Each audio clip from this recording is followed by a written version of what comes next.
carinho, gente, pra Dessa longa apresentação. A gente não esperava ter tanta gente no nosso debate. Isso, assim, enche o nosso coração de orgulho e de felicidade, porque essa é a nossa intenção, né?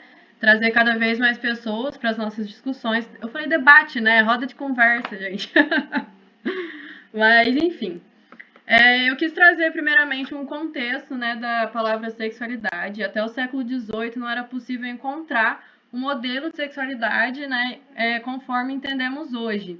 Então a diferença entre os sexos ela era dada por normas, né? Foi aí que surgiu o monismo sexual ou one sex model. E o que, que é isso? A mulher ela era entendida como um homem invertido a partir dos órgãos genitais. Então, por exemplo, o útero era o escroto feminino. E a perfeição anatômica, ela estava no homem. Então, tudo era seguido conforme o modelo masculino. Da passagem do século XVIII para o século XIX, as relações, ao invés de anátomo-fisiológicas, voltavam para a político-ideológica. E eles justificavam, né, essas diferenças morais conforme a exigência da sociedade burguesa, capitalista, individualista, nacionalista, imperialista e colonialista. Então, antes a mulher era vista como um homem invertido, né? E posteriormente o homossexual foi visto como um homem invertido, ou seja, inferior, né? Errado, então certo não é o invertido, né? Perdão, a gente já tropeçou aqui. E daí, da passagem do século XVIII para o XIX, a mulher foi vista como o inverso do homem, né? Ou a sua forma complementar. Ou seja, né, o que a gente pode concluir que isso? A mulher sempre estava num patamar de inferioridade, né? E sempre está, inclusive até os dias atuais, né? E a mulher sempre foi vista também como frágil, né? Inclusive biologicamente, como se tivesse ossos mais fracos, né? E então sempre teve um domínio do masculino sobre o feminino. E isso sempre me limitou muito a mulher. Então, enquanto o homem participava da vida política, participava da vida econômica, a mulher sempre teve que ficar em casa, cuidando do lar, cuidando dos filhos, fazendo comida, lavando louça e etc, né? E então, ela sempre foi vista como menos privilegiada, né? Eu não vou estender muito nesse contexto histórico, porque, né, eu vou falar um pouquinho dos impactos da masculinidade tóxica da vida da mulher, mas eu acho que com isso vocês conseguiram entender, né, de onde surgiu essa masculinidade tóxica, né? Por que, que o homem, hoje em dia, ele não pode chorar, né? Ele não pode demonstrar fraqueza, ele tem que ser violento, tudo tem que ser na base da violência. As guerras mundiais tiveram forte influência nisso também, né? Porque o homem tinha que ser viril, ele tinha que ser forte. E os estudos de gênero, eles iniciaram quando as mulheres começaram a passar do espaço privado para o público, com a industrialização também e com os movimentos feministas, né? Eu acho que é isso, um pouquinho de um breve contexto histórico, assim. Se vocês quiserem saber mais sobre isso, eu vou deixar o artigo aqui para vocês, né, de onde eu tirei tudo isso. Eu posso disponibilizar o link nos comentários, né? Então, como a mulher, ela sempre foi vista ela sempre dependeu do homem, né? Ela sempre foi vista como dessa forma, ela sempre foi muito objetificada, né? É muito presente isso nas propagandas. Se vocês pesquisarem propagandas misóginas, machistas, vocês vão encontrar N delas, principalmente comercial de cerveja, né? Que era para a intenção é atrair o homem através do corpo da mulher, através da hipersexualização e da estereotipização da mulher. E a objetificação, juntamente com essa virilidade que o homem tem que ter, com essa violência, né, dessa forma violenta que ele tem que agir, tem como causa uma forte cultura do estupro, né, presente na sociedade. E também muitos casos de feminicídio, né? Então, esses são um pouquinho dos impactos, né, da masculinidade tóxica que causa a mulher. Nós também temos uma auto-objetificação da mulher. Eu quis trazer um exemplo aqui para vocês, que é daquele Dan, alguma coisa. Se alguém souber, coloca nos comentários aqui que eu não lembro sobre o nome dele. Que teve uma forte repercussão dele nas redes sociais, porque ele mostrava mulher de biquíni, e muitos vieram falar comigo, mas Aninha, As mulheres não estavam ali porque elas queriam, isso, Dambuzeiram, sei lá falar isso. As mulheres não estavam ali porque elas queriam, elas não estavam felizes ali, todas as imagens representadas eram mulheres felizes, e não, né? Isso é uma auto-objetificação da mulher, muito forte também. Então a gente tem que tomar cuidado para a gente não inverter os papéis do opressor e do oprimido, que às vezes a gente foca muito na mulher, assim, por exemplo, já vi muitos comentários também, né? As mulheres estão reforçando isso, elas estão ali e elas estão reforçando. Não, gente, sabe? Nem todas tiveram contato com o feminismo, né? Então a gente não pode inverter esses papéis. Então, juntando, essa masculinidade, ela impacta muito na objetificação da mulher, na cultura do estupro e no feminicídio, né? Na violência doméstica. E tem um site que eu vou disponibilizar para vocês também, da violência contra a mulher, do Instituto Maria da Penha. E assim, eu não estou falando em questões de dias e de horas, são questões de segundos que a mulher sofre violência, que ela sofre algum ataque, que ela sofre perseguição, ou violência, assim, ameaças contra armas de fogo, inclusive. Também tem uma forte assim, presença da pornografia, né? A pornografia ela reforça muito também tudo isso, que vem da masculinidade tóxica também, né? Que o homem tem que ser uma máquina de sexo, impactando diretamente nessa cultura de estupro, né? Como se nós não tivéssemos domínio do nosso corpo, mas pornografia eu não vou entrar porque a gente pretende fazer um debate, né, mais para frente sobre isso. Eu acho que é de extrema importância e tem assim 100% relação com essa masculinidade tóxica, né? Então, tudo isso, ela tem a ver com masculinidade. A gente tem que começar a questionar sobre essas questões, né? Porque senão a gente cai muito no conforto, principalmente da pornografia, assim, ela tem muita influência, gente. Então vamos começar a pesquisar mais sobre isso. Se vocês entrarem no coletivo Nízia Floresta, vai ter um tanto de informação e indicação sobre essas questões, né? E além desses impactos que tem na vida da mulher, ela também tem. A masculinidade tóxica tem um forte impacto na vida dos homens, né?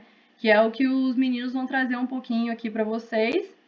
Mas só para concluir, assim, minha intenção ao trazer isso não é mudar a cabeça de alguém. Nossa intenção aqui não é mudar ninguém, é só, como a Zanata falou no começo, é plantar uma sementinha na cabeça de cada um, né? Para que nós comecemos a refletir mais sobre isso e sair da nossa zona de conforto, né?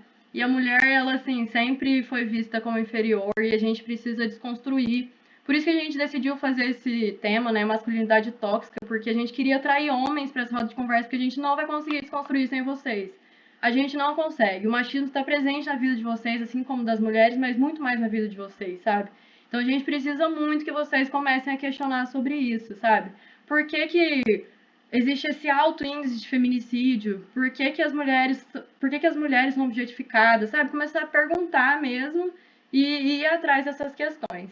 Eu acho que é isso que eu quis trazer um pouquinho para vocês, né? Infelizmente eu queria ficar aqui falando, mas a gente não tem muito tempo, é só para incentivar vocês assim a irem atrás, né? E a buscarem mais informações. Eu vou deixar o link, né, de tudo das minhas referências, né, do que eu pesquisei.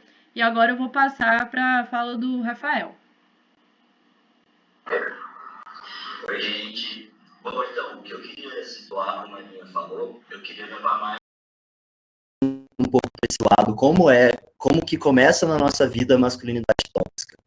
Nesse sentido, por exemplo, a gente tem crianças, você tem lá 2 anos de idade, você sendo um menino, você leva um capote, a primeira reação das pessoas que estão ao seu lado é: levanta, menino, não chora, por que você está chorando? E desde esse ponto, por mais que a gente pense que é algo que não vai influenciar na nossa vida, já começa um certo conceito e essa estereotipação que a gente tem que seguir, essa pressão social do que a gente tem que ser.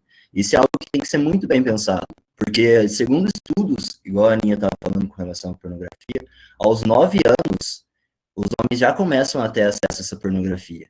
Aos 15 anos, você está dentro de uma sala de aula e você tem o seu primeiro professor homem, começando no seu, por exemplo, no ensino médio, começando nos seus anos de educação que já são mais para frente, e você tem essa percepção de que a mulher é para cuidado, a mulher ela tem uma função totalmente com relação ao homem, mas não é assim. A gente tem que refletir um pouco. Às vezes a gente tem essa vergonha até de, por exemplo, de pedir uma ajuda ao professor, de pedir tirar uma dúvida com esse medo com relação a se sentir inferior. A masculinidade tóxica, ela impõe a você ser de uma forma. Ela impõe que você seja aquele homem viril, que seja aquele homem forte, que não pode expressar seus sentimentos. Ela não fala o que o homem pode ser, ela não ensina para o homem o que ele pode ser, mas impõe como o homem deve ser. Isso cria um processo de crescimento de necessidade do próprio homem a se provar cada vez mais que ele é homem. E é isso mesmo que a gente quer. Os homens, se a gente para analisar em questões estatísticas, é quem mais mata e quem mais morre, e além disso tudo, é quem mais comete suicídio.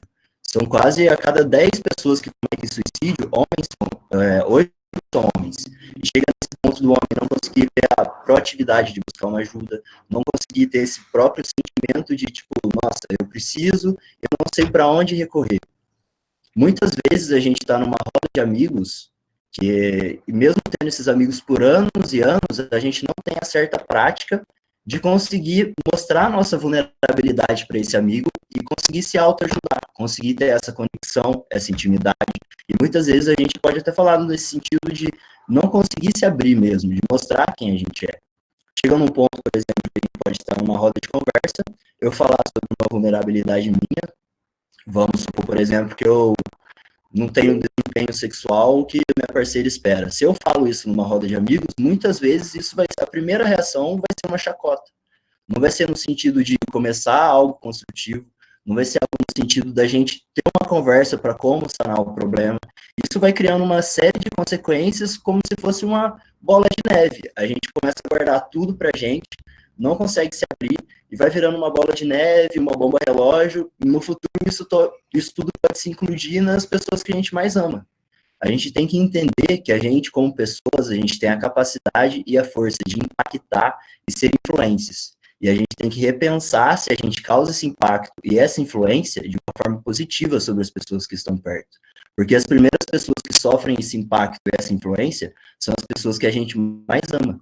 E a partir do momento que a gente demonstra essa vulnerabilidade e demonstra para as pessoas que estão à nossa volta que também podem ser vulneráveis com a gente, e abrir esse ponto de conversa, e esse ponto de conversa ser um ponto mais profundo, no sentido de buscar evolução, no sentido de conversar, começa tudo a ficar muito mais leve. E a gente pode evitar essas consequências no futuro, como o feminicídio que vocês estão citando.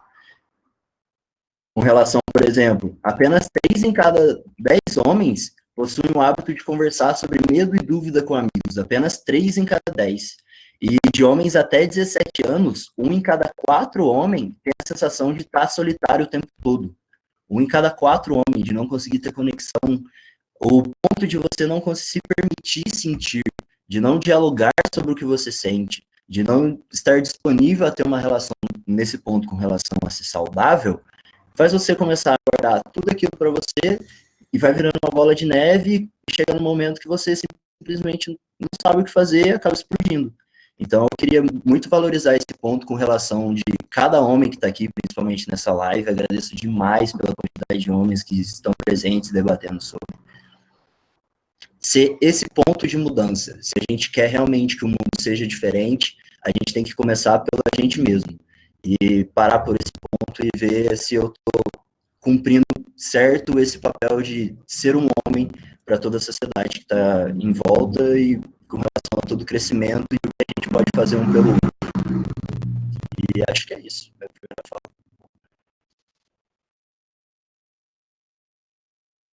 Essa questão também de vocês sempre guardarem, assim, a vida inteira coisas, assim, chega uma hora que explode mesmo. Muitas vezes isso é descontado, a maioria das vezes, na mulher, né? Tem relação direta com isso também, então eu achei bem importante você trazer isso à tona. E o que eu e os meninos a gente estava discutindo, assim, é, gente, começar, eu acho que, a conversar entre pessoas que vocês confiam, sabe?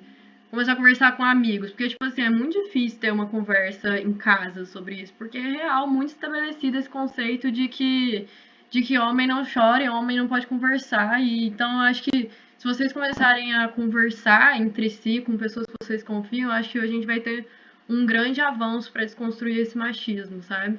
E não tenho vergonha, tá? Eu queria aqui também me disponibilizar, tipo assim, ser super aberta. Quem quiser tirar dúvida, eu deixei meu número aí. Podem vir tirar dúvida. Eu acho que é Nesse ponto que você falou com relação a ser aberto, a família, ser aberto, querendo ou não, quando a gente nasce, nossa primeira figura representativa que a gente tem como exemplo são nossos pais. É a nossa mãe, é o nosso pai, a nossa figura para nós homens. Como homem, o nosso principal referencial é o nosso pai. E muitas das vezes a gente não chegou nem ao ponto de chegar para o pai ou o pai também se mostrar aberto e questionar, beleza, o que é ser homem, sabe? O que é essa masculinidade? Qual o reflexo disso com relação para todo mundo que está à minha volta? 1 a cada 10 pessoas já conversou com o pai com relação ao que é masculinidade. 1 a cada 10. Imagina o poder se isso fosse algo mais comum, mais corriqueiro. Se os pais tivessem a oportunidade de conversar e serem mais abertos com o filho, com relação a tudo, não só sobre masculinidade, sobre sexo, sobre tudo, sobre educação em si. Seria algo totalmente diferente, eu acredito, e é onde que a gente tem que buscar ser a nossa fonte de mudança para no futuro poder ter uma possibilidade de mudança maior. Sim, com certeza. Se assim vocês conseguissem discutir isso desde criança, provavelmente a gente não teria esses números altíssimos de abuso. E o que me deixa feliz assim hoje em dia são pessoas que estão buscando desconstruir, sabe? Que às vezes já passaram, já aconteceu isso e elas estão indo atrás para desconstrução. Inclusive teve falas assim, ai, se eu tivesse tido essa educação desde criança, se eu tivesse conversado com a minha família, sabe, desde criança, obviamente minha atitude seria diferente. Então eu acho que a gente tem que ser aberta, né? Quem quer desconstruir, quem quer evoluir, né? Inclusive, acho que tá aí a importância do debate, da roda de conversa que a gente está fazendo hoje, né? Porque muitas das vezes, essa maioria das atitudes que a gente tem, que de fato são consequências da masculinidade tóxica, que é algo que a gente não tem controle algum, que é algo imposto sobre a gente em um momento que a gente está totalmente em formação, e a gente só está conseguindo ter essa consciência sobre isso hoje, eu, no meu caso, com 22 anos, queria até citar para vocês que o meu primeiro ponto de começar a se interessar por isso foi um caso de feminicídio em Limeira.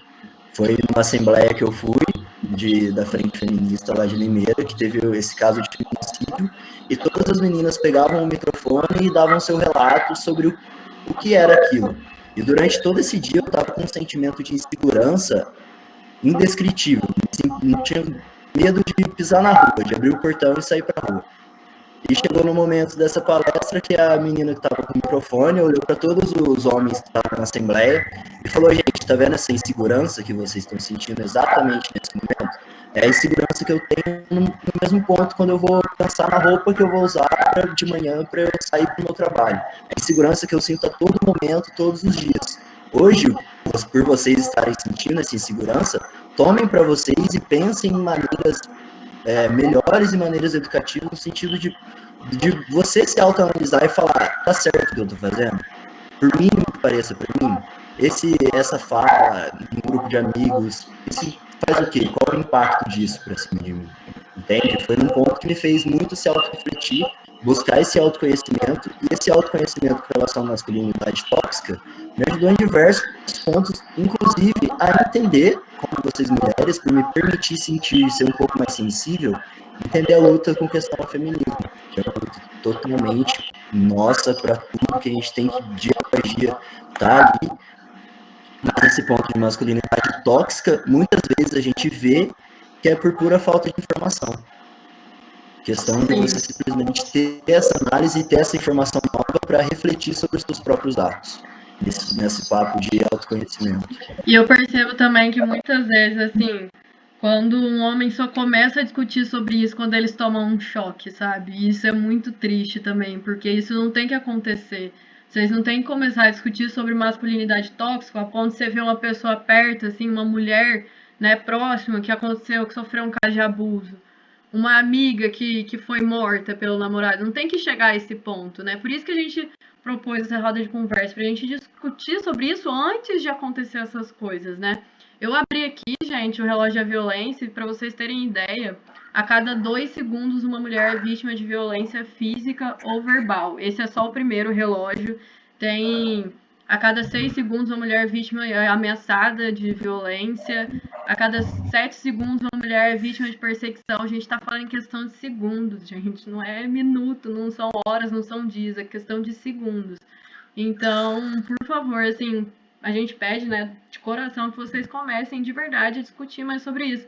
Porque a gente, assim, não, a gente percebe que nós não temos muita abertura com os homens, sabe? Quando eu postei a questão do Dan Bilzerian, é isso?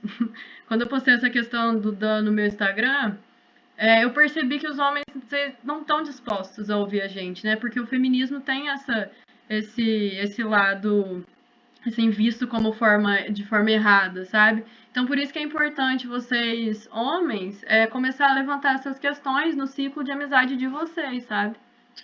Esse ponto que você está falando com relação à inferioridade, nessa mesma pauta com relação à masculinidade tóxica, de começar essa prática desde pequeno, criar uma educação, você tem que ser isso, você tem que ser aquilo, começa a valorizar muito as qualidades no sentido do homem, do que ele deve ser, e começa a reduzir muito e ver o sexo feminino como inferior por inferiorizar as qualidades que as mulheres têm, entendeu? No sentido de você não querer aquilo para você porque você tem que ser de tal forma.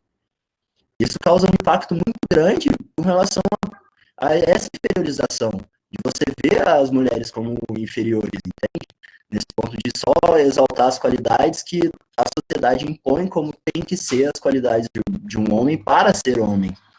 Começa esse intenso processo de você sempre precisar provar para você mesmo que você é homem, preciso provar que eu sou homem, tenho que ter atitudes, tenho que ser aquele cara viril, não posso ter sentimentos, tenho que ser de uma maneira diferente. Não é isso. A conversa é muito mais profunda do que parece, sabe? Por isso a importância da informação, a importância dessa roda de conversa que a gente está tendo, esse acesso à informação desde já. Como você mesmo falou, para não precisar chegar a ter esse choque. Infelizmente, eu tive que precisar ter esse choque para chegar a ter essa visão, essa evolução. Foi o ponto que aumentou a minha sensibilidade para isso e começou a me gerar um interesse imenso. Mas, plantando essa sementinha que a gente está tentando plantar aqui hoje, todo mundo pesquisando um pouquinho mais e se aprofundando, vai perceber o tamanho da importância disso para todo mundo e para uma sociedade mais leve e muito mais. Bia, eu só vou complementar, né, que é para concluir uma fala bem rápida. E tudo isso começa na infância, gente. A partir do momento que uma criança escuta que você não pode ser mulherzinha, a partir do momento que o homem escuta que você não pode ser bichinha, que você não pode ser viadinho. Tem toda essa questão do machismo e da homofobia, começa desde criança. A partir do momento que você dá uma panela pra menina e você incentiva o menino a correr, sabe? Então a gente tem que começar a refletir sobre isso. Gênero é uma pura. Gente, gênero é uma construção social. Isso é um fato. Agora eu vou chamar aqui para falar com a gente, né? O Marcelo. Antes do Marcelo falar, só gostaria de lembrar vocês que as inscrições para a fala já estão abertas aí no chat. Então, caso você tenha vontade de falar, já ajuda a gente, já colabora aí, que é tão bom ouvir todo mundo. Então, já se inscreve para falar. E lembrando também que lá no Instagram, como a Ana disse, lá no Instagram do Coletivo Início da Floresta, vocês encontram indicações muito extensas, assim, sobre esse tema. Tem também um vídeo, né? Vou puxar mesmo pra mim, né? Um vídeo que eu gravei de 3 minutinhos, assim, coisa rápida, e que dá pra gente compartilhar com pessoas que não puderam estar aqui hoje. Então, é vídeo muito rápido e que fala um pouco sobre masculinidade tóxica. Então, espero de coração que vocês possam ir lá no Instagram. E antes do Marcelo falar, gostaria de dar um bem-vindo aí, né? Bem-vinda, né? Para Raquel Diniz, de Pouso Alegre, que ela estuda na PUC, no campus Poços de Caldas, e ela acabou de se filiar à JS. Então, você que está vendo aí, ó, já pega, já faz que nem a Raquel, já se filia também, entendeu? E agora eu passo a fala para o Marcelo Correia. Olha aí, Marcelo. Oi, gente, tudo bem? Primeiro, eu gostaria muito de agradecer o convite. E eu já queria começar, né, com uma frase um tanto polêmica e provocativa de um psiquiatra e filósofo marxista negro, Franz Fanon, que ele dizia o seguinte: o homem negro não é o homem. Né? E por que eu gostaria de falar sobre isso, né? Antes de chegar nesse processo todo da questão da construção da masculinidade, eu queria falar um pouco também da questão da construção do machismo para com o homem, né? E quais foram as construções que o levaram a agir de determinada forma. Então, nesse processo, né, de marginalização que sofre o homem negro, e vamos pegar aqui, a figura do homem negro, ela foi construída para ser uma figura de brutalidade, de hipersexualização, de objeto sexual mesmo e de ser violento. Então, quando se pensa na figura do homem negro, a figura do homem negro é um animal dentro de uma sociedade racista. Né? Foi construída para ser assim. Foi negada ao homem a condição de humanidade. Então, dentro das opressões que os homens já sofrem, né, entendendo essa questão da privação da exposição dos seus sentimentos, né, da questão da negação da sua própria sensibilidade, os homens negros são privados da sua própria humanidade. E aí, né, isso quem fala que eu sou não, gente, não tirei isso da minha cabeça. E aí, é o seguinte, né, nesse processo a gente observa o seguinte: os homens negros, nós homens negros, né, somos construídos a partir do quê? Desde muito cedo, somos colocados como o alvo, o inimigo do Estado, o inimigo de quem esteja no poder. Dessa forma, nós acabamos sendo, como posso dizer, construídos de uma forma um pouco mais rígida, né, um pouco mais, como eu poderia dizer, somos construídos de maneira violenta, né? Boa parte de nós negros vivemos em situação de precariedade social, vivemos em situação de abandono do Estado e vivemos nessa condição de estarmos sempre com o alvo nas costas, né? E aí, nesse processo, acontece aquela famosa, né, tentativa de substituir sua posição social, vamos dizer assim, né? O homem, ele se nega a sua própria identidade de homem negro. Então, ele procura ser o homem que irá utilizar de outras coisas, que são utilizar de certas atividades, de certos comportamentos que são comportamentos do homem branco. E aí a gente entra na questão das masculinidades. E aí, nessa questão, a gente observa que o homem negro ele começa a agir, né, de diversas formas para com o homem branco. Inclusive se relacionando muito mais vezes, tendo muito mais interesses, no caso do homem hétero, para com as mulheres brancas. E aí a gente entra em outra discussão, que é a questão da solidão da mulher negra, né?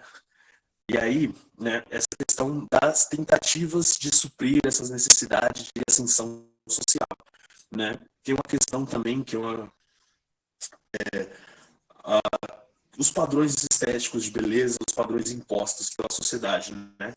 O padrão hegemônico, infelizmente, é o padrão branco, né? A gente vê uma tentativa de mudar isso, a gente pode discutir sobre isso depois também. Mas o que acontece, né? Esses padrões, eles funcionam na questão do homem negro, que não é o padrão de beleza, né?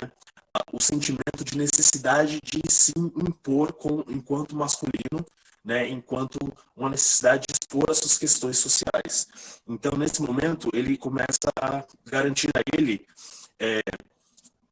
necessidades de uso de determinados produtos, uso de determinados serviços, uso de determinadas formas ali. Então, assim, o homem negro ele vai procurar ali a aprovação da sua masculinidade, se relacionando com uma mulher branca, se esgotando mentalmente em diversos empregos para conseguir tentar garantir essa questão do faz-me rir, né, do pagodinho do dinheiro. Vai tentar se manter, né, nessa questão da própria procura pela questão de roupas de marca, do carro zero. Então é uma manutenção, uma tentativa assim, e aí causa a questão do esgotamento econômico também do homem negro.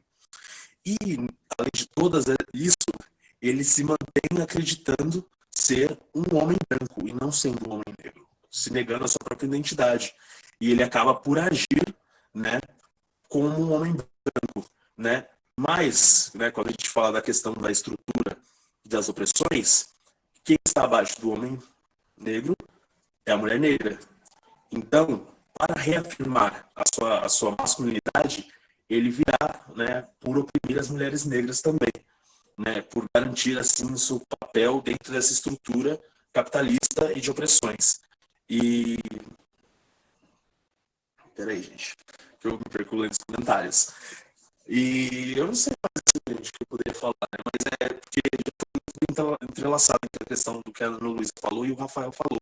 Porque tudo acaba sendo assim, né? Quando se criou a estrutura, quando surge a questão da estrutura da família e do Estado, né? A gente vê essas discussões de masculinidades e essa questão das opressões contra as mulheres.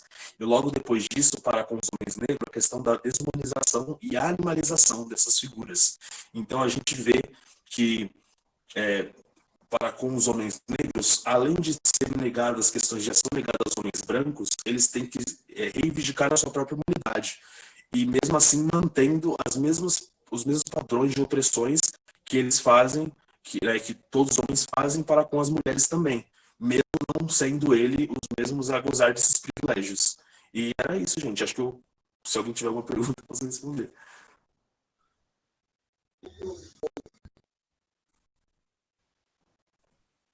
Tô tentando ligar meu microfone. 3 anos. Mas, bom, gente, obrigada, Marcelo. Incrível como sempre. Obrigada também ao Rafael por ter topado aí, né, o nosso convite. Agradecer também a Ana, né? Porque a Ana é diretora, gente, da linha de direito, mas ela também tá brilhando aí, né? Agradecer a todo mundo e lembrar que as inscrições para a fala estão abertas. A Ana lembrou muito bem aqui no chat para vocês contarem experiência, gente. Não se prendam a teorias, tá? Vocês contem aquilo, falem aquilo que vocês vivenciam, porque esse debate é justamente sobre isso. São coisas que a gente vê ali, tão escancarado, mas que às vezes demora para a gente ter esse choque realmente de realidade, né? Quando a gente vai...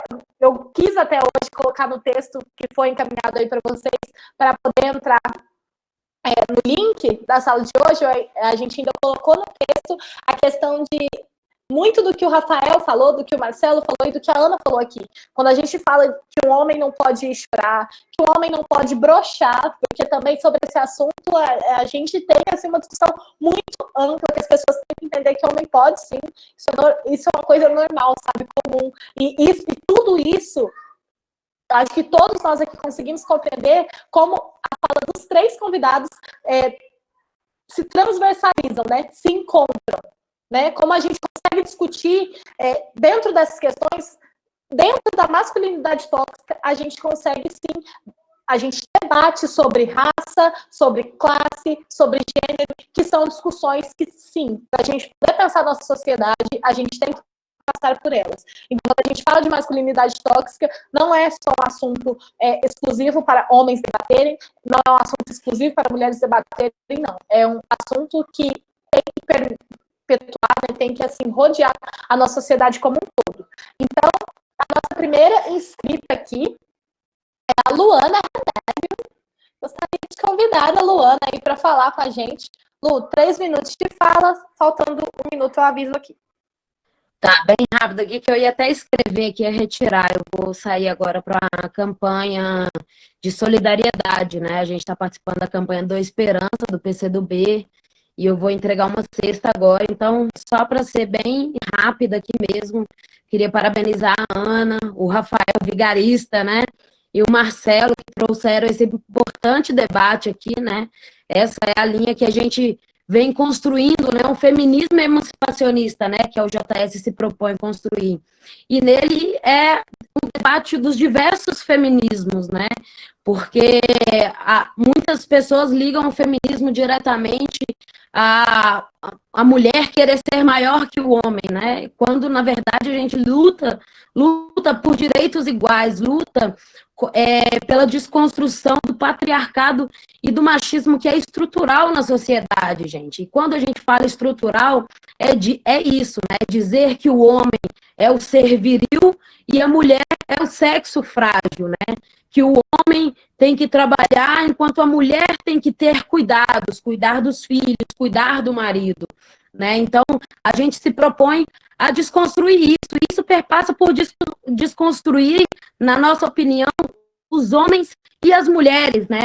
Os homens dessa postura, né, de serem fortes, as muralhas, e as mulheres na sua concepção, né? Eu, por exemplo, fui criada e minha mãe me falava, você tem que estudar, mas tem que dar uma boa condição, cuidar do seu marido, dos seus filhos.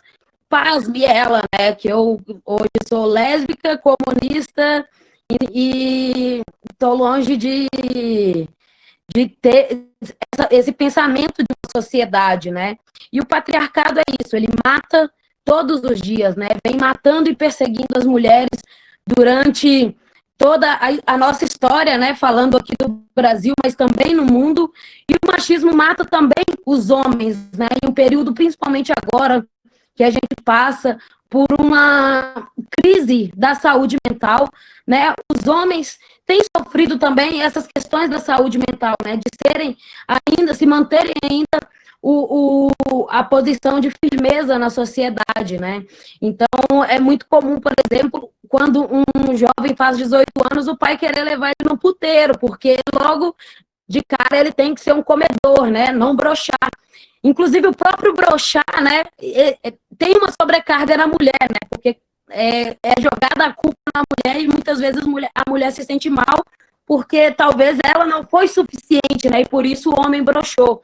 Então, é algo que é estrutural na nossa sociedade, gente. Eu acho que esse debate aqui é muito importante para que a gente consiga unir homens e mulheres em prol de uma causa, né? De uma sociedade mais justa e igualitária, onde a gente tem direitos iguais. Então, parabenizar aí ao JS Sul de Minas e agradecer aqui também o meu espaço, pedir desculpa por ter passado do tempo, né? Valeu. Obrigada, Lu. Sério, incrível, assim, brilhante. Gente, não se sintam acanhados, podem falar, gente. Fiquem aí à vontade, que os nossos convidados estão aqui justamente para isso. Tanto para esclarecer, caso vocês tenham alguma dúvida. Aí, ó, temos as dúvidas. Tanto para esclarecer, mas também para construir junto deles esse debate, né? É importante isso. As nossas vivências são muito importantes, como a gente disse aqui anteriormente. Então, agora, Bianca, né? A fala é sua. 3 minutos, faltando 1 minuto eu aviso. Ok, obrigada. Então, gente, se for pra gente prestar atenção, não precisa nem prestar muita atenção, na verdade, né? Mas a gente vê que a masculinidade tóxica ela afeta tanto os homens quanto as mulheres.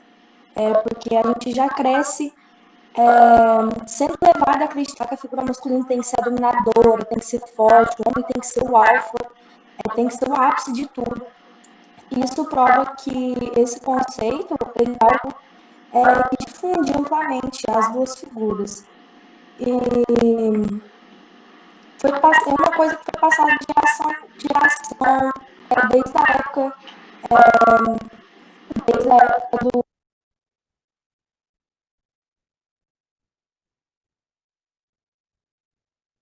Gente, acho que... Ô, Bia, enquanto a Bianca não volta, eu queria complementar a fala da Luana, né? Então, assim, ela falou que aos 18 anos, né, o homem é convidado para ir no puteiro. Olha o contato que ele tem, né, aos 18 anos, quando você tá começando ali a sexualidade. O que ele vê? Ele vai num puteiro. O que é o puteiro? É um tanto de mulher vista como um objeto, né, com seus corpos hipersexualizados para dar prazer para ele. Então, assim, a gente tem que entender que é uma construção e desconstruir isso, sabe? Então, é esse contato que ele tem. E também, assim, as crianças, eu tava vendo um índice de a facilidade que as crianças têm de encontrar pornografia, sabe? Assim, eles veem propaganda, assim, no canto, às vezes algum adulto, assim, entra, né, no computador e aparece a propaganda, ela vai clicar, sabe? E assim, 14 anos, 13 anos, então é esse o contato que os homens têm, né? Eles veem a mulher dessa forma, né? Como um objeto de prazer para eles. Só para assustar um pouquinho mais, Aninha, não é nem 13, 14 anos, começa a ter acesso com 10 anos. Então são crianças de 10 anos tendo, na média brasileira, tendo acesso a essa pornografia. E que já desde cedo começa um vício e essa objetificação pela mulher, né? E também, né, aproveitando, né, é curioso ver também como isso impacta na questão da vida sexual dos próprios homens, né? Porque a pornografia ensina que o sexo deve ser violento, deve ser xingando, e muitos de nós homens acabamos por reproduzir isso também. Principalmente por ser, em muitos, a fonte de educação sexual, né? Pela falta de conversa, pela falta de diálogo, entre a falta de contato entre amigos, tipo, e aí, como que é? É muito difícil falar esse tipo de conversa.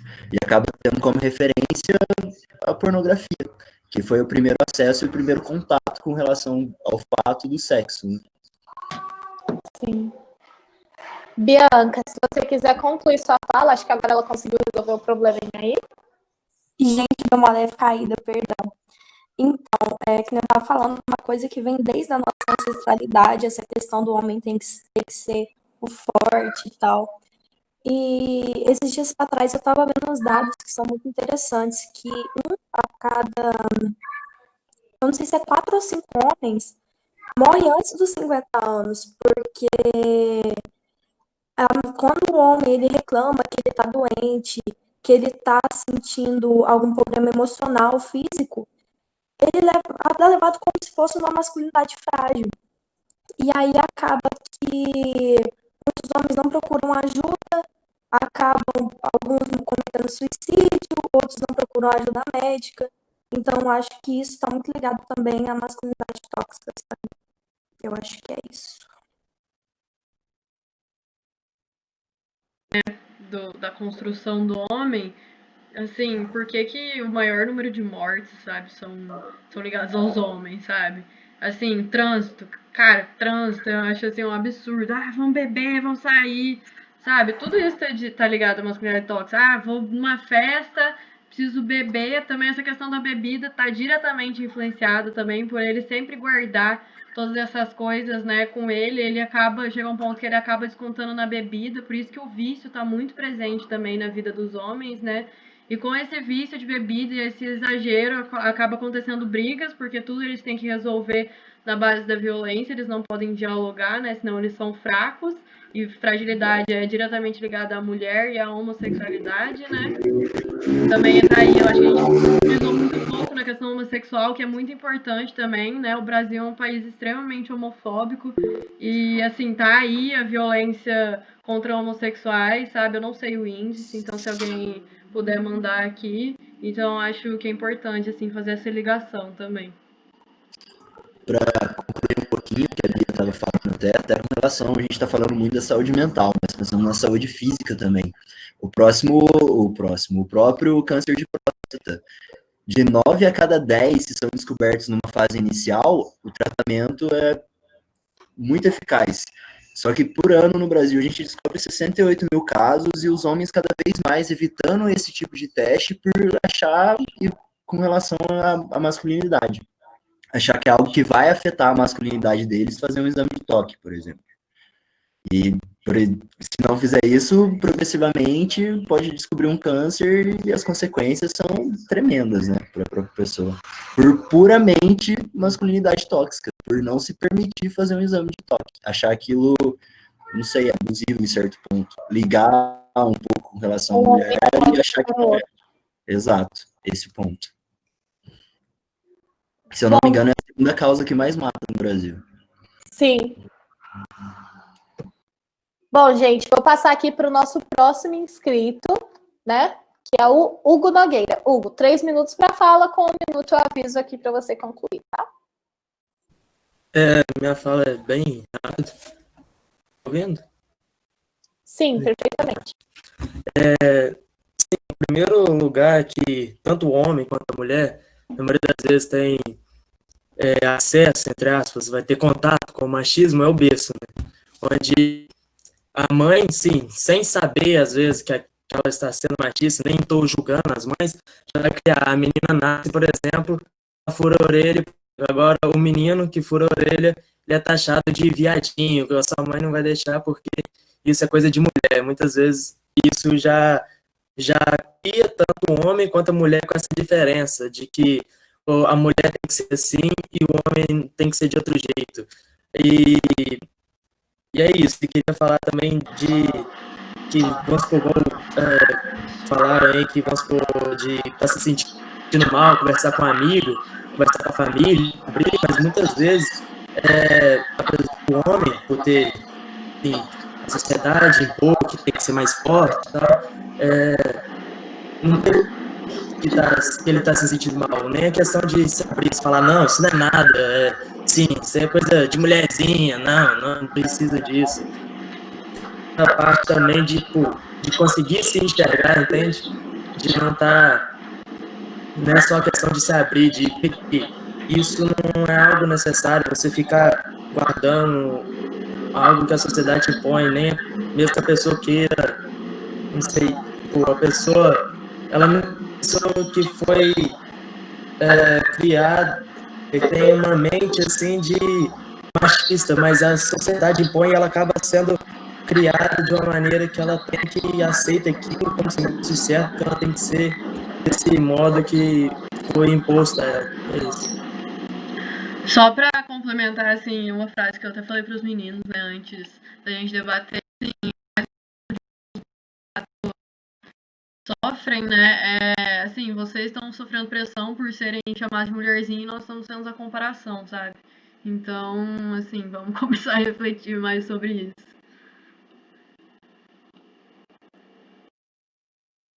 A gente tem aqui mais inscritos. Eu tinha me inscrito, mas eu vou deixar para falar depois. Vou passar aqui para Camila Petrosino. Então, Camila, 3 minutos, com 1 minuto, faltando 1 minuto aí, eu aviso para você aqui. Então, gente, primeiro eu queria fazer um comentário sobre a questão da pornografia, que eu estava vendo esses dias, saiu um post sobre isso, e eu conversei com vários meninos também sobre isso, e eu percebi que isso causa frustração também neles, porque cria um padrão, né? As pessoas acham que o sexo vai ser exatamente como eles veem na pornografia, e quando chega, na realidade, não é o que eles esperavam, ou não é o que eles gostam de fazer, e eles acham que eles têm que seguir aquele padrão. Então, se eles não gostam daquilo, se eles não sentem prazer naquilo, eles acabam frustrados e acabam até se sentindo impotentes, ou então que tem algo de errado com eles. Então, mais uma vez, isso causando um mal para ambos os lados, né? Não só para o lado das mulheres. E outra coisa que eu queria falar, eu queria puxar um pouco a primeira fala da Ana, quando ela falou sobre as mulheres quererem estar na situação lá do Dan, que elas gostam de estar lá, que elas estão lá porque elas querem, e dar um relato da minha vida, algo que aconteceu comigo. Então, quando eu era muito nova, quando eu tinha 14, 15 anos, eu entrei num relacionamento que era extremamente abusivo, e eu não percebia isso. E esse relacionamento durou 4 anos da minha vida. Depois que eu saí dele, que eu percebi o tanto que ele era abusivo, o tanto que me fazia mal, e eu falei assim, eu não vou voltar para isso mais, eu não consigo, eu não era eu quando tava com essa pessoa, isso não quero que faça parte mais da minha vida.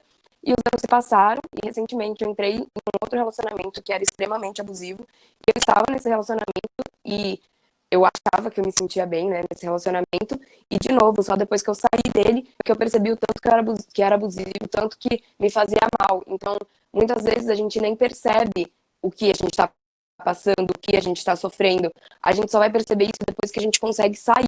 Enquanto a gente está vivendo aquilo, parece que ficamos cegas e normalizamos as ações deles, e a gente fica até confusa, tipo, mas ele me trata tão bem, será que essa ação realmente é abusiva?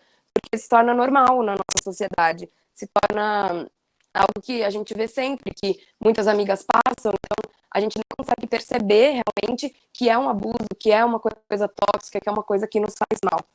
Então era mais isso que eu queria colocar aqui, falar sobre querer estar ou gostar de estar, que na realidade é uma coisa que é muito normalizada e que por isso é importante também abrir esse tipo de diálogo para entender que não é normal, que não é assim que deve ser e que a gente tem que ter força para sair e mudar isso, né? E mudar esse tal de normal.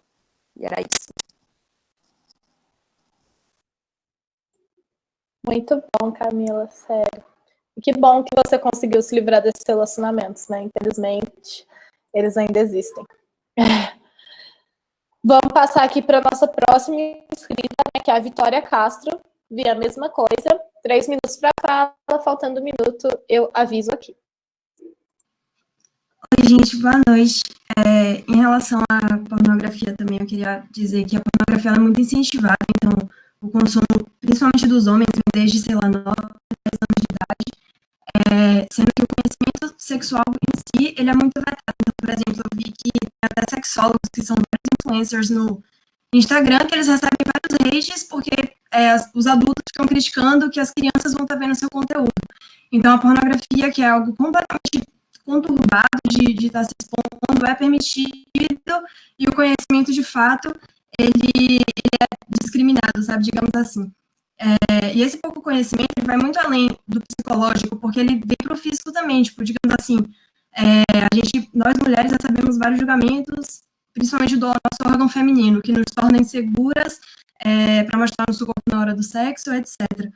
E aí, a gente não está se relacionando bem com o nosso corpo, muitas vezes a gente acaba até julgando os homens na hora do sexo de, ele não sabia identificar onde estava o meu clitóris, mas, mano, quantas aqui já pegaram o espelho e falaram, velho, vamos se conhecer, onde é que fica, tipo, cada área do nosso corpo.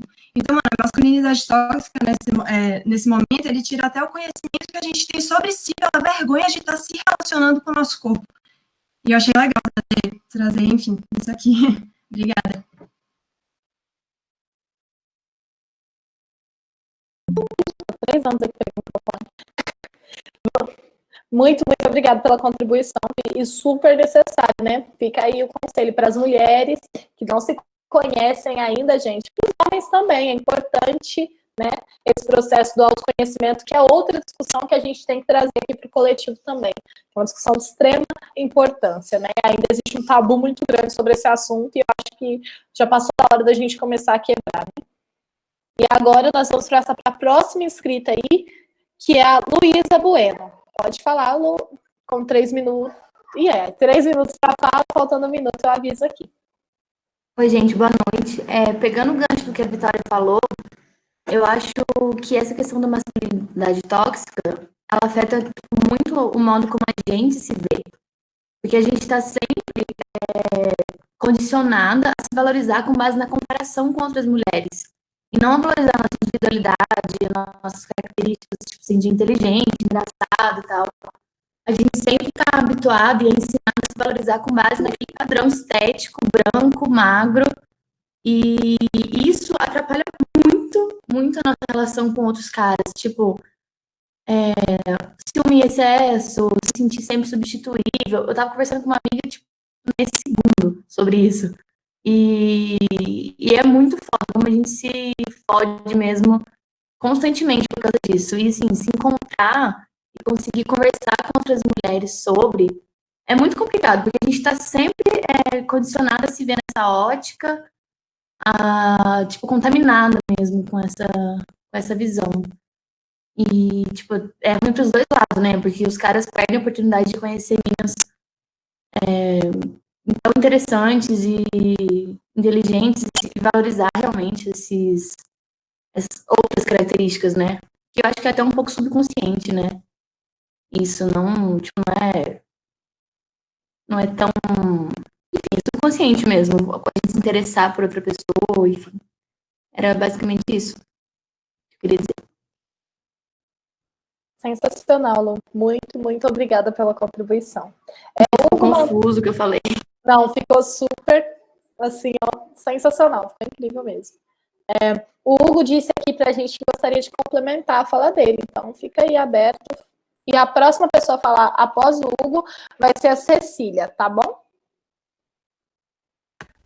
Na hora que eu terminei de falar, a Ana falou sobre do mulherzinha, né? Aí me lembrou algo que principalmente o homem machista achar que você está chamando um homem chamando ele de mulherzinha ou de viadinho, de gay ou qualquer coisa do tipo é uma ofensa.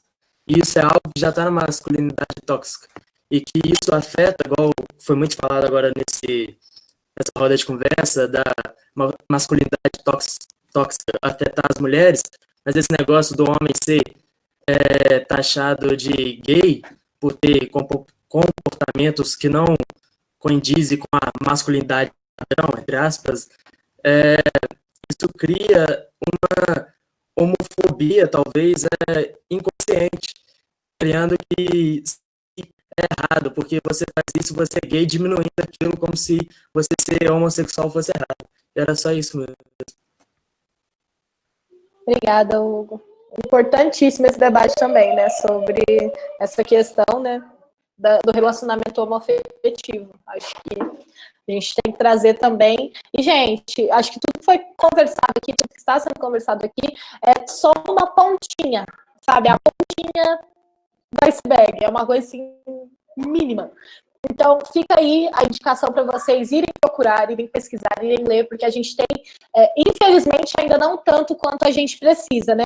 Tanto estudo, tanta coisa mostrando. Mas o que a gente tem já dá para dar um norte muito bom sobre esse assunto. Então, fica aí o conselho aí, né, para vocês irem pesquisar mais. E agora, a próxima pessoa a falar é a Cecília, 3 minutos para fala. A última pessoa que se inscreveu foi o Deusdete, e agora eu vou... não, o Caio também se inscreveu. Agora eu dou por encerrada essa inscrição para fala, tá, gente? A última pessoa a falar vai ser o Caio. Então, Cecília, 3 minutos para fala, 1 minuto eu aviso. Bom, eu queria falar uma coisa que acho que a Luísa também falou, só queria complementar, mas a fala dela já foi toda completa. Bom, que falar como a masculinidade tóxica está relacionada com os padrões estéticos, né? Que mais uma vez afeta todas as pessoas, obviamente. Mas falando especificamente dos homens, sempre é idealizado como um corpo ideal, um homem alto, magro e malhado. Algo que eu acho que pode incentivar isso, quer dizer, várias coisas incentivam isso, mas algo que eu penso que talvez incentive mais essa cultura do corpo ideal são os adolescentes, que quem interpreta os atores não tem nada a ver com adolescentes. E também queria falar o quanto no casamento é esperado que o homem, depois do casamento, trate a esposa mal e considere ela uma prisioneira. E a própria esposa depois vira chacota por roda de amigos. Bom, era só isso mesmo. Obrigada, Cecília, pela contribuição, né, e complementação das outras falas. Agora vamos para a fala do Deusdete Silva, 3 minutos com 1 minuto eu aviso, caso, né, precise. Gente, só mesmo para complementar aqui a questão da pornografia, né, e trazendo um pouco da questão da transfobia, né, a gente sabe, não sei se vocês ficaram sabendo no último dado, mas o Brasil é o país que mais assiste vídeo de pornô, né, de transexuais.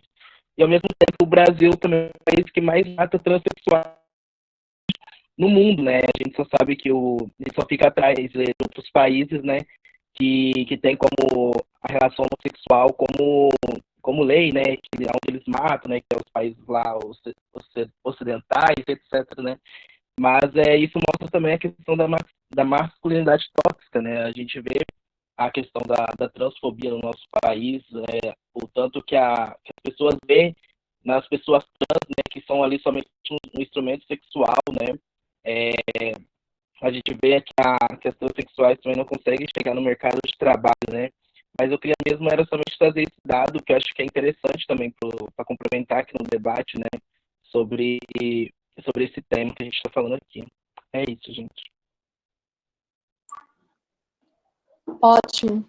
Sensacional esses dados, até porque aqui, inclusive, entrando dentro dessa questão da masculinidade tóxica, a gente teve a internet vem parando nos últimos dias por campanhas publicitárias sendo levantadas, né, que vão ser construídas com homens transexuais. Então, assim, extremamente necessário esses dados e extremamente necessária essa discussão aqui, né, essa conversa. A última pessoa a falar vai ser o Caio Kina. 3 minutos para fala, Caio, faltando 1 minuto, se necessário, eu aviso aqui. Boa noite. É só complementar o que o Hugo, né, falou também em relação ao termo mulherzinha, em que a Ana ressaltou. Acho que se a gente também pode parar aí para pensar como a construção da feminilidade, né, como algo, vamos dizer assim, os termos que a gente usa em relação à feminilidade acaba sendo algo pejorativo. Então, os palavrões também, que são usados, vão contribuir, né, para a pejorização do considerado feminino. Então, se a gente for parar para pensar aí quais palavrões que nós sempre dizemos ao dia a dia, né, eu não vou falar os palavrões por questões de estudos, mas é que, se a gente for parar para pensar, né, o FDP se refere a um termo recorrente ao feminino. Então, a gente acaba reproduzindo uma condição de banalização, né? Isso é uma discussão que a minha orientadora trouxe, né? Estou trazendo isso para vocês porque acho que seria recorrente pensar também. Também acho necessário, né, como o pessoal todos disseram, a importância, né, dos homens, né, principalmente o gênero masculino, irem atrás de ajuda, né, porque isso é fato de índice, né? Depois que a companheira morre, os homens morrem 2 anos posteriormente, né? Porque você não tem mais o papel do feminino do cuidado ali. Então, o homem não tem aquele papel construído dentro dele do autocuidado. É isso, gente. Incrível, Caio. Ai, gente, estou muito feliz que o Caio está aqui hoje. Agora, vou passar aqui para a conclusão dos nossos convidados, tá bom? 5 minutos aí para a conclusão. Com 4 minutos eu aviso aqui vocês, então se atentem ao chat, porque a Ana está mandando mensagem para ela, gente, ela não está se atentando a isso, tá? Gostaria de fazer aqui essa denúncia. Então, vou passar aqui primeiramente para a Ana, já que eles estão muito cheios no dia de hoje. Ah, meu Deus, não falou Ana OPP hoje. Gente, primeiramente, né, eu queria agradecer a todos a participação, assim, agora, até eu tava vendo até o final, que agora a gente já concluiu, né, mas até o final ficou 40 pessoas na sala, eu, assim, não tava esperando isso, eu tô muito feliz, porque esse é um debate que a gente realmente tentou agregar mesmo muitas pessoas, né, e a gente espera que daqui pra frente a gente consiga atingir uma meta maior ainda desses números, né, de convidados. Sigam o nosso coletivo, eu deixei o Instagram anteriormente, mas se alguém puder colocar o link ali, por favor, sigam o nosso coletivo, sigam o coletivo antirracista, a gente, assim, é repleto de informações, de indicações, e eu acho que a última coisa que eu queria falar é, assim, só mais uma frasezinha, assim, que eu lembrei, que a gente percebeu quantos de vocês homens seguem artistas mulheres, sabe? Quantas mulheres vocês têm, assim, cantoras? Então é mais uma aí reflexão, né, pra gente pensar, porque como vocês veem nós mulheres, que como não podemos portar, né, esses papéis, vocês apenas idealizam artistas, cantores, enfim, pintores homens, né? Eu acho que é isso, gente. Muito obrigada pela participação de todos. Beijo.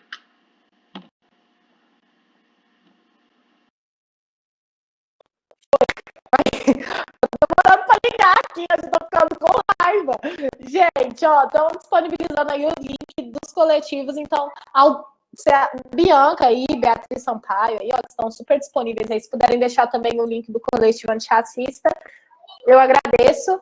E agora vamos passar aí para a conclusão do Rafael. Que vontade, vigarista. Bom, primeiramente também queria agradecer por essa oportunidade de estar aqui com tantas pessoas dialogando sobre um assunto tão importante para todo mundo, que causa um reflexo muito forte em toda a sociedade. Queria complementar o que a Aninha falou com essa questão da reflexão sobre a mulher, se a gente leva a mulher como objeto, ou você também consegue ter admiração pelas mulheres. Se isso é pelo ponto físico, você admira realmente as mulheres que estão do seu lado, você admira suas amigas, você admira, ou você está ali por algum interesse, por alguma coisa, com relação a esse ponto. Queria muito propor para todos os homens que estão aqui, tentar implantar essa sementinha, abrirem essa discussão com os amigos. A gente está aqui em 30 pessoas, e se já conversar sobre mais um amigo sobre isso, cada um que está aqui já vai ser mais 60, 70, e essa vai só dobrando, vai começar uma corrente muito forte com relação à luta disso, que é uma luta muito importante. Queria novamente agradecer a todo mundo por essa baita oportunidade, a Marcela, a Aninha, a Bia, o próprio coletivo. Foi incrível participar disso e espero que a gente tenha plantado uma sementinha na cabeça de vocês para se informarem mais e buscarem de fato ser esse fator mudança na vida de todo mundo. É isso. Beijão e boa noite. Agora eu já deixei aqui do jeito. Gente, muito obrigada, Rafael. Muito obrigada, Ana, também. E agora vamos passar aí para a conclusão do Marcelo. Gente, só tenho muito a agradecer, de verdade, pelo debate, pelo convite para participar do debate. Agradecer a JS Minas aí por isso. Ana, muito obrigado. Rafael, muito obrigado. E eu só queria terminar deixando aqui um pensamentinho, né? Uma coisa para a gente refletir, que eu estava pesquisando sobre alguns dados, né, referente à pornografia, já que foi muito levantado isso aqui. Dentro aqui da questão, durante a pandemia, o consumo de pornografia aumentou 30%, né, em determinados sites, assim, que são os grandes sites. mas com certeza aumentou para muito além disso.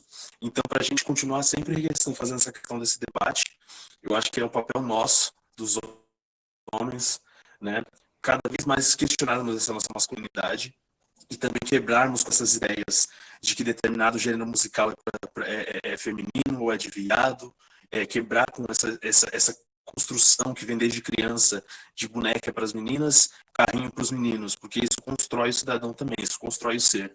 E é isso, gente. Eu queria dizer assim, muito obrigado de verdade pelo convite e tamo junto aí sempre que precisar, é só chamar. E é isso.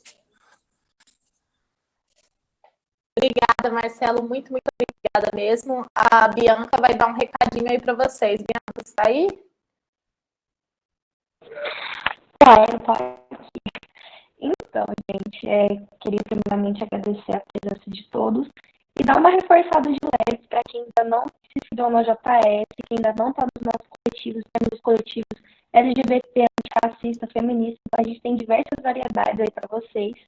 Então, quem ainda não se filiou, não está indo no coletivo, é só mandar aquela mensagem para a gente, que a gente vai estar adicionando todo mundo. E é isso, gente. Obrigada, Bianca. Agradecer mais uma vez em nome do Coletivo Feminino